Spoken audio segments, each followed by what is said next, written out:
What's up? Today I'm actually going to be watching Sky High. It's a superhero film from 2005, which is actually before I was born, but it's just from my childhood. I don't know. It's something I watched a lot growing up.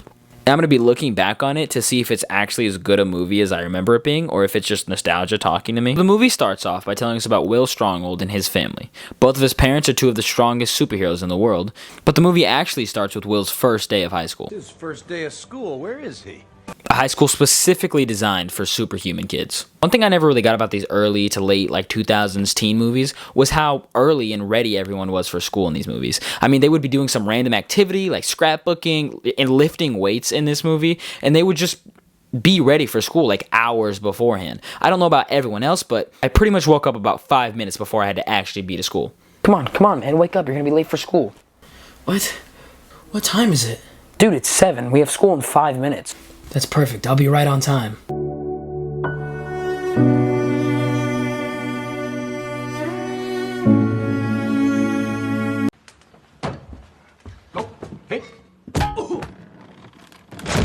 Oh yeah, did I forget to mention that Will doesn't have powers? And he's managed to hide this from his whole family, friend group, everyone he knows and cares about his entire life? I don't know either. We're then introduced to Layla, Will's best friend since the first grade, and the obvious love interest of this movie. She's portrayed as some kind of hippie in this movie. Plenty of eggs, bacon. No, thanks. You know how my mom can communicate with animals? Apparently, they don't like being eaten. I don't know about y'all, but if my powers allowed me to control plants and my mother could talk to animals and they have feelings and everything, I think I might be a little more sensitive, a little more aware of what I'm doing to the earth and what I'm doing to the animals. Good morning, Commander. Commander. Huh. Thanks, Layla. I can't believe you and Will are high school. Seems like just yesterday you two were swimming. I actually really can't believe that they did the whole Superman glasses trope. Hey, aren't you that guy on the news? I have no idea what you're talking about. That gentleman didn't have glasses on. Yeah, didn't you hit some kid with a bus? Then Will and Layla get on the school bus to go to Sky High, and we're introduced to all of his friend group and a bus driver who's strangely in love with him. Everyone, it's Will Stronghold, son of the commander in Jetstream. Out of his friend group, though, we have Magenta, who can shapeshift into a guinea pig, Zach, who glows in the dark, and Ethan, who literally just turns into a puddle. I don't really know what the bar is to get into the school, but I think they might need to reevaluate. The bus then goes all magic school bus on us and starts flying. And the kids end up landing on the school. And yeah, it's in the sky. If you didn't, if you didn't put together the title, Sky High. Because, it's high in the sky. A real blink and you might miss it type moment. Word of advice, don't miss the bus, because the bus waits for no one. Except for you, Will Stronghold. You ever running late, or you running early, or you just want to talk? Give me a call. Thanks, Ron. Oh, hey, and Will? Yeah, what's up? I love you. What? Nothing. Seriously. This bus driver is seriously a little too into Will for my level of comfort.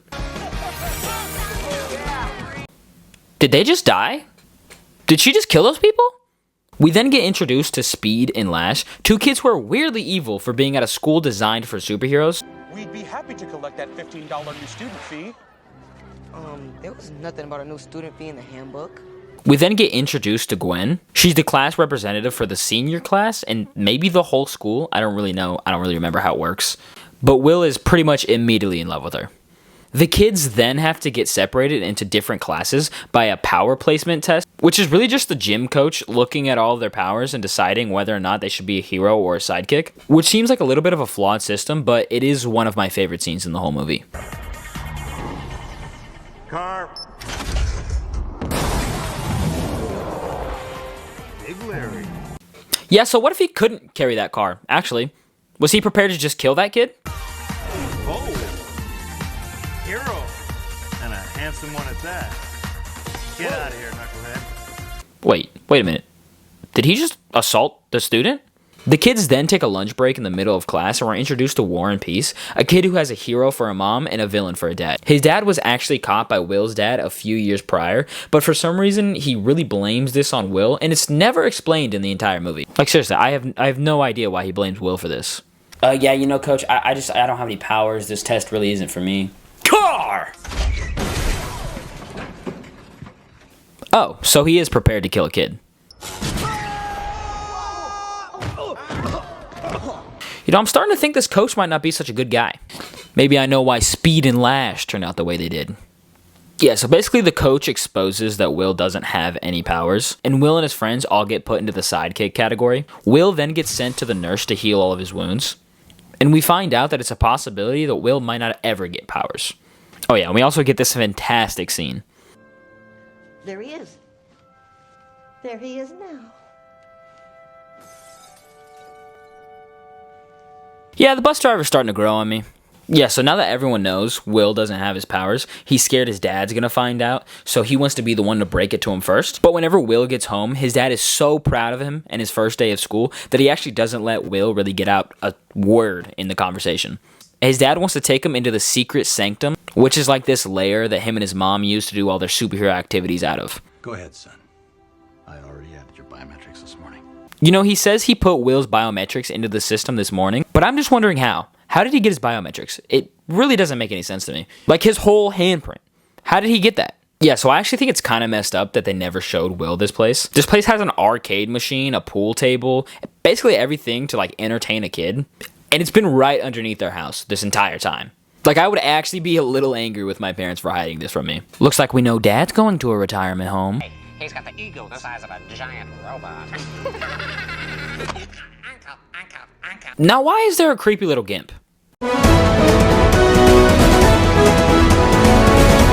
Breaking news!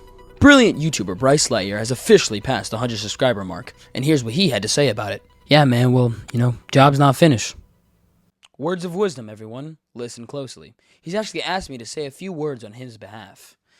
Please, everyone, like and subscribe, or else I will feel really stupid.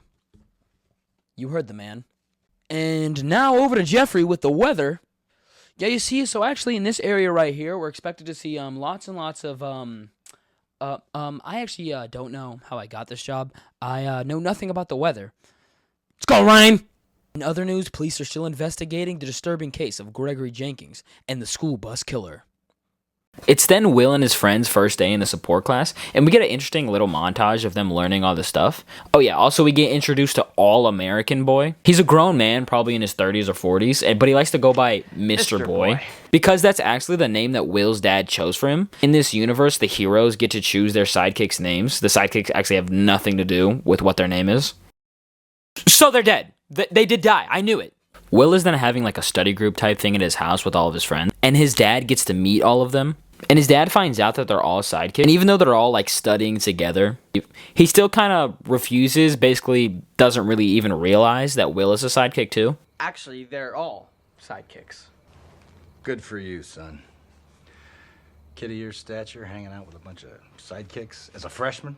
I didn't have the guts. Eventually, Will gets it through to his dad that he's a sidekick. And his dad starts to throw kind of like a hissy fit because he believes it's the school's fault for not putting him into the hero program. We actually get one of the funniest scenes of all time. School, tuition, we pay them. Dad, don't. Dad. And then eventually, Will is able to get through to his dad and tell him that he doesn't have powers. It's not Coach Spoomer. It's me, okay? I don't have any powers. Welcome to Sky High. Don't you ever touch him again! I will kill you if you ever touch that man again. Will and Warren then get into a big fight at cafeteria. Surprise, surprise, all over their fathers. I'm sorry that my dad put your dad in jail, but... And in this big fight, Will actually gets his father's powers, which is super strength. The first 40 minutes of the movie were basically Will learning how to cope and, come to terms with being like a normal human. He doesn't have to be a superhuman, he can still do things with his life. But it wouldn't be a fun movie without superpowers. Will and Warren are then sent to detention for, couples therapy or something. And we figure out that they actually have the ability to neutralize powers. Don't bother.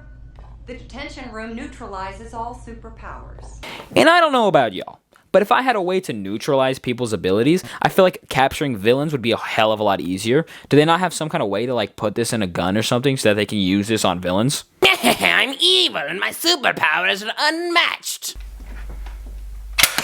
Ah, what the fuck? None the matter didn't hurt me. What the frick? What did you do to me? What'd you do to me? When Will gets home, his parents actually greet him at the door and scold him about using his powers in school to hurt someone else.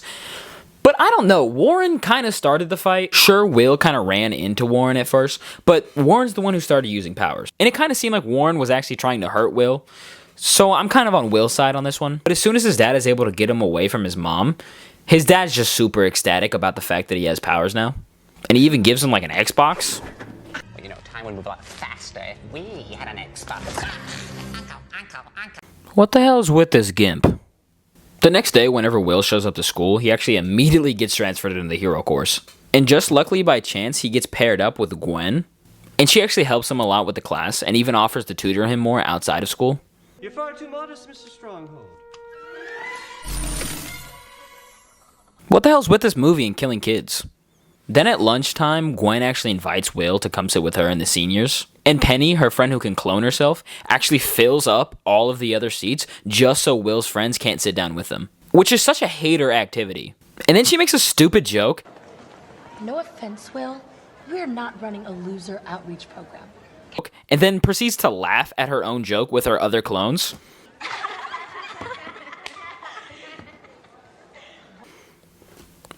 What a loser. Then Will and Warren get challenged to play a game called Save the Citizen. It's a game where 2 students play the villains and 2 students play the hero role. And a civilian dummy is actually tied above a saw trap, and it's the hero's responsibility to save the citizen before the 3 minutes is up. And they're actually going against Speed and Lash, and surprise, surprise, the 2 demon children decide to be the villains. Villains. Yeah. Ooh, there's a surprise. Hearing people say foul or making fun of the ref for making a bad call, but I've witnessed nothing but 4 kids trying to kill each other. So I really don't know what constitutes as a foul or even the rules of this game if there really are any. Lash is then pretty easily taken out by Will. Speed actually runs around Warren, creating a vortex and sucking all of the oxygen away from Warren, essentially suffocating him. And Will is forced to choose between either saving the citizen or saving Warren. But I mean, like, Speed wouldn't actually kill Warren. Would he? I don't know, man. The school has like a 50% mortality rate at this point. Will then stops Speed and saves Warren, but he's also able to save the civilian by hurling Warren towards the civilian. Gwen just kind of shows up at Will's house unannounced. She claims she's here to help him with homework, but they never actually do anything homework related. I don't know, it's just kind of weird that she showed up at his house without, I don't know, running it by Will first. On that same night, Will had actually promised to go eat with Layla at this Chinese restaurant, but of course Will completely forgets about it and ends up just hanging out with Gwen and his parents for the whole night. So it actually turns out Warren actually works at the same Chinese restaurant and is suddenly just such a nice guy. And he even kind of comes across as like flirty to me.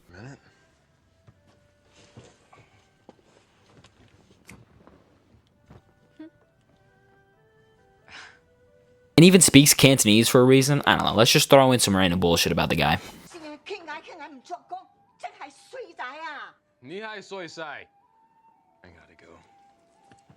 But he pretty easily finds out that Layla's actually in love with Will, and he even tells her to confess his love to him. Gwen then reveals that the real reason that she showed up that night was to ask both of his parents to come to homecoming. She wants them to come to homecoming so that they can be the guests of honor, and she can give them a medal for best heroes of the year. The same night, Gwen actually asked Will to go to homecoming with her. You, Will. Me? And he says yes, I think. He never actually confirms anything. You're not that boy with the 6 arms, are you? No, sir. Just do. We'll keep them to yourself. Yes, sir. Hey, smooth move on the joystick.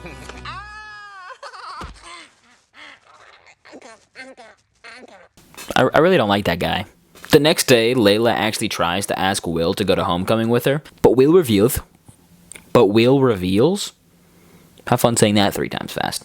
But Will reveals first that him and Gwen are actually going now, and Layla kind of panics in the moment and says that she's actually going to go with Warren, of all people. She actually sits with Warren at lunch, and so do all the other sidekicks, and just like that, he's sort of best friends with them. I don't know, there was no really growth there. There was no like moment where they all shared. He's just kind of friends with them all now. So a real turnaround from trying to kill Will like 2 days prior. Layla then kind of has the idea to go to homecoming with Warren. She only really does this because she wants to make Will jealous, and Warren really only agrees to it because it's gonna hurt Will. And that's all that the kid cares about is hurting Will. I still don't know why he hates Will so much. Gwen actually convinces Will to invite over the homecoming committee, but this just turns into a massive house party somehow. Will actually then takes Gwen into the secret sanctum for a little bit of alone time. Will, you dirty dog. I know what you're about.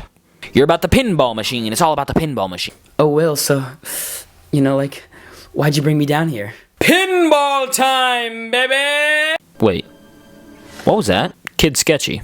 Layla then shows up to the party, and this is when Gwen really starts to take on like a mean girl type of role. Basically lying and saying that Will threw this whole elaborate party and that he basically left Layla out of it on purpose because he didn't want to be around her. Layla then storms off, and Will comes back confused. And then he finally realizes that Gwen is this sort of mean girl, and he decides to actually dump her right before homecoming. You do not dump me. Not the night before the dance. Sorry, Gwen. I just did. Right before that, he actually decides to kick everyone out of the party, but basically no one leaves, and his parents show up anyway. And his parents are like really angry, but then as soon as Will decides, you know what, I don't want to go to homecoming anymore, homecoming's not for me, his parents are just like, what? You can't do that, Will. You have to go to homecoming. Fine, I'm not going anyway. Whoa, whoa, whoa, whoa. Your mom said she had half a mind. Will, you have to go to the homecoming dance. We all have to. And they're not angry anymore. They don't really care. Will then goes to the Chinese restaurant to try to like reconnect with Layla. But Layla won't really answer any of his phone calls, and I doubt Layla even knows he's there. Will does run into Warren at the restaurant, and he reveals that Layla and Warren aren't actually going to the dance together, and that the whole thing was just a ruse to try to make Will jealous. The homecoming dance then starts, and Will, just as he promised, is not going to the dance. He's actually at home going through his dad's yearbook, when he sees someone who looks exactly like Gwen in the yearbook creating the pacifier, which is the gun that was stolen from earlier. It really, begs the question, how old is Gwen? And why is she making out with 14-year-old boys? Homecoming then starts, and as soon as Commander and Jetstream enter the building, everyone automatically turns and looks at them and invites them in as the heroes of the year. They basically immediately get to the award ceremony part of the show, where Gwen reveals... Me.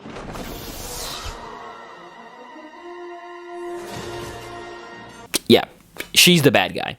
And this dude, you remember this dude from earlier? This dude's the Gimp. That freaky little guy was him. Gwen then shoots the commander with the pacifier, revealing that its true purpose is to revert people back to babies. I don't know about you guys, but it looks to me like she basically just invented immortality. I've created a super evil gun that turns all my enemies into babies so that they are powerless against me. Wait, you figured out how to reverse aging and you're marketing it as a weapon? Yeah, I guess so. Bro, you've essentially created the fountain of youth. You could sell that, you could get as rich as you want. You could really do whatever you want. I mean, yeah, whenever you put it like that, but that's kind of ruining all of my fun. Gwen basically then just starts blasting everywhere. And she turns all the adults, aka all the heroes that are at the events, into babies too. The crowd actually tries to run away. But all the bullies, or I don't know, the homecoming committee, Lash, Speed, the multiplying girl. Turns out they were actually working with Gwen. Who would have guessed that the kids who repeatedly decided to be a villain in the roleplay were evil and murderous? I don't know. Who would have thought it? Will then obviously realizes what's happening and that the whole plan is to trap his parents in there. And so he immediately gets someone to come pick him up and take him to the school. And you guessed it, my goat returns. That guy really just makes me uncomfortable. Guys, you're never gonna believe this. Gwen is Royal Payne's daughter. Oh, so Gwen's actually the daughter of the person that their parents went to high school with. They really should have made that more clear. Obviously, they could have just made her be the same person because, she found out how to reverse aging. But then obviously, you'd have to address her kissing a 14-year-old boy. So good job, writers. In my eyes, Will kind of showed zero interest to Layla the entire movie. He never really did anything to show any interest in her at all. And so this came kind of out of nowhere in my eyes. I get that they were kind of set up from the start to be like love interests. It was pretty obvious. I don't know. It kind of went from him seeing her as a sister to kissing her. That sounded weird. The villainous bullies then show up. And everyone kind of splits up to fight their own bad guy. While Will leaves the whole group entirely to go fight Gwen in the gym room. I don't believe you even have any powers. Does this girl have any other personality other than being a cheerleader? Every single time we see her in the movie, she's wearing that outfit. Lunatic. That's right. Royal Payne wasn't my mother. Royal Payne is me. Oh. I made out with an old lady. Hey, I mean, at least they addressed it, Does that not hurt? I feel like that would hurt. We finally get to see Layla actually use her powers in combat, and Thank God she's a pacifist. This is absolutely terrifying. Also find out that Royal Pain, aka Gwen, rigged the high school to stop floating in 10 minutes. Will and Royal Pain are then duking it out in the cafeteria when all of a sudden, Will gets thrown right out the window. Will then comes back, figuring out that he also has his mother's power, which is the ability to fly. He comes back and he defeats Royal Pain pretty much immediately. And the absolute GOAT beat the crap out of that creepy little guy. While they're all kind of celebrating, Royal Pain is still barely conscious, and she manages to actually just turn off the school's gravity anyways, and it starts just falling. All unpacked, and the movers didn't break a thing. Told you we didn't need that extra insurance.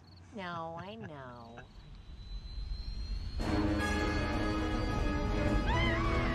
In a world where superpowers exist and like villains run rampant and superhero and villains fights happen pretty often, you think you'd be smart enough to get insurance, right? The Sidekick squad actually then managed to get the gravity kicking again. With the combined force of like the gravity nullification and Will flying into it, they managed to stop it in the nick of time and get it back up and flying again. Mr. Peace, would you please carry me to the Mad Science Lab? Sure. That's the creepiest baby I think I've ever seen in my life. Then the like alien type teacher, the science teacher, I don't really know what he is, but he actually manages to reverse the effects of the pacifier gun, basically re-aging everyone. And the sidekicks finally get the credit that they really need.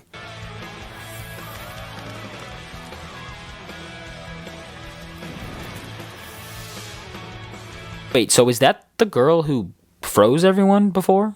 The movie then ends with this like comic book type thing, you know, saying what the future holds for everyone. And the best character in the entire movie got the ending he deserved, baby. A bus driver fell into a vat of toxic wastes.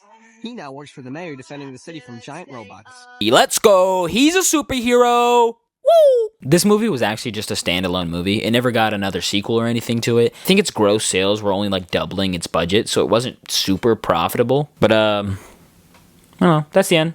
End of the video. That's all I got for you guys today. If you enjoy the content, you know, make sure to like and subscribe. Comment down below if you want me to do another movie or if you even liked this at all. You know, you might not like this. I don't know. That's it. Bye.